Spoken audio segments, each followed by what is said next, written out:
Casey Donovan, together with Amy Malloy.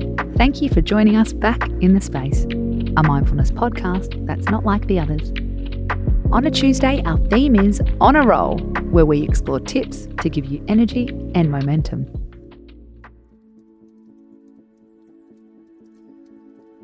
Do you live with a snorer? Even if you don't live with one, we bet you can relate to this image.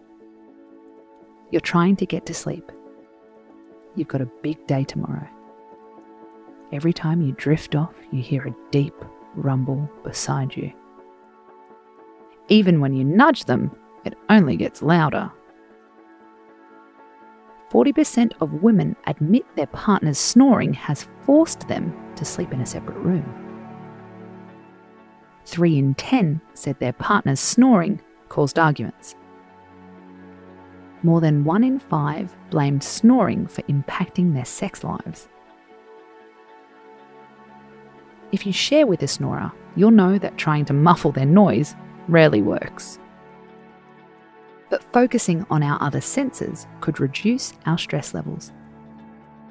As you lay in bed, focus on one thing you can see. Ideally, something you've never seen before. Now focus on one thing you can hear. Something besides all the snoring. Next, focus on one thing you can touch. Feel the weight of your blanket or your pillow. Focus on something you can taste. Drink a glass of water if you need to.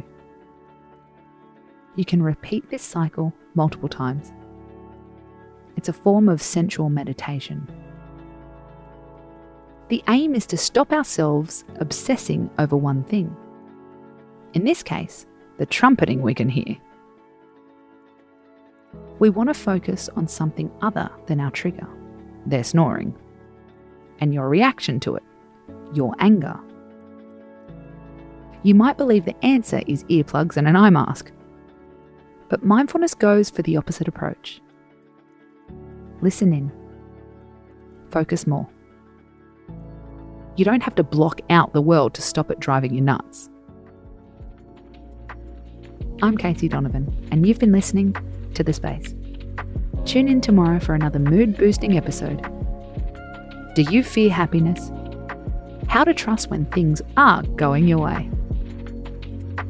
Until then, space out.